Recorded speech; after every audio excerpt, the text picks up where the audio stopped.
High বন্ধুরা, আজ বিকেলে আমি বেরিয়ে পড়েছিলাম কোলাঘাটের বুকে। প্রথম আমি গিয়েছিলাম মেছেরা, তারপর ওখান থেকে ব্যাক করে কোলাঘাটে আসি।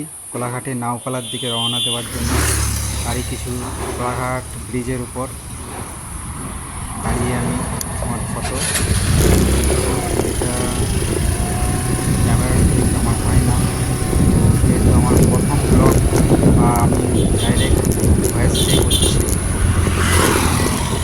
আমার ভুল হচ্ছে।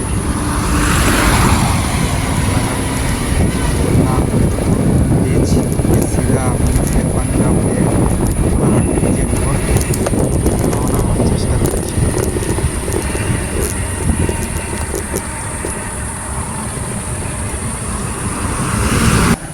আমি পাওয়ার প্রজেক্টের অপূরণ দৃশ্য দেখতে পাচ্ছ। একটি চিমনি মাত্র রং হয়েছে, বাকিগুলো এখনও হয় না।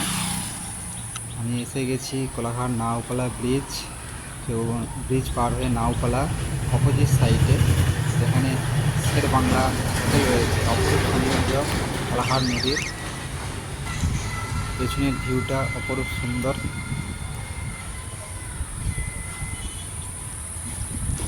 আমরা এখানে আসতে পারো কপল হিসাবে, খুবই মনোরম দৃশ্য রয়েছে। আর পেছনে আমার রয়েছে রূপ রেসিডেন্স হোটেল, তোমরা দেখতে পাচ্ছ। আর নদীর পরিবেশটা দেখো, পুরো জলে ভরা, পুরো মেঘলা আচ্ছন্ন হয়ে রয়েছে আর জলের প্রচণ্ড স্রোত। আর অপোজিট পাড়ের দৃশ্য দেখতে পাওয়া যাচ্ছে না ঠিক করে।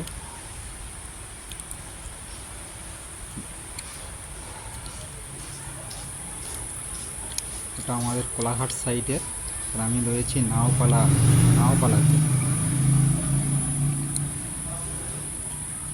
কোলাঘাট থার্মাল প্রজেক্টের চিমনি দেখতে পাচ্ছ।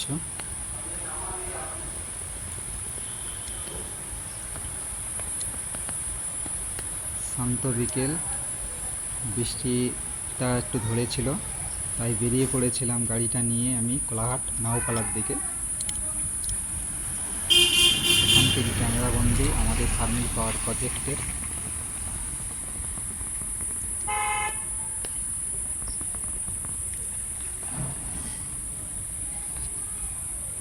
দেখো বন্ধুরা, জলের স্রোত কিন্তু প্রচণ্ড রয়েছে।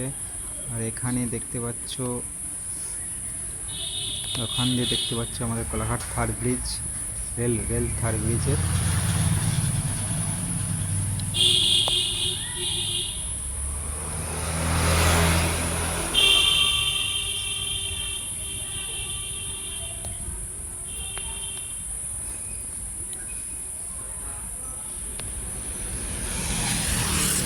ব্রিজের উপর দিয়ে, সেকেন্ড ব্রিজের উপর দিয়ে রেল মালগাড়ি যাচ্ছে, তার দৃশ্য কোলাঘাট ব্রিজ থেকে নিয়েছি।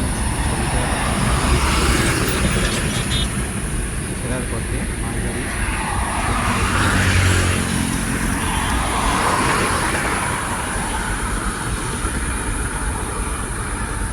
ভিডিওটা কেমন লাগবে কমেন্ট করে জানিও। এটা আমার প্রথম ব্লগ, হয়তো আমি ঠিক করে বলতে পারি না, গুছিয়ে বলার মতো ভুলে উঠতে পারি না। যদি ভুল হয়ে থাকে চেষ্টা করবো পরবর্তী ভিডিওতে। আমার ভিডিও যারা যারা পছন্দ করো, আমার ভিডিওতে লাইক, কমেন্ট এবং শেয়ার করো। কমেন্ট করে অবশ্যই জানিও আমার প্রথম ব্লগ কেমন হয়েছে।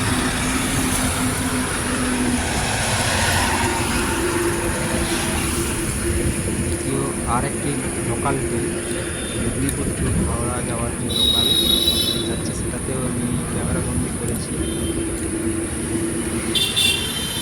তার মধ্যে দেখছি এটা হচ্ছে নাওপালা ফুটবল গ্রাউন্ড। এখানে বাচ্চাদের দিকে ফুটবল প্রশিক্ষণ করা হয়। আর এখানে কচি কচি ভাইয়েরা প্র্যাকটিস করছে এই জল কাদার মধ্যেও। পুরনো স্মৃতি আমার মনে পড়ে গেল, কারণ আমিও এইখানে এক সময় প্র্যাকটিস করতে আসতাম খেলার জন্য।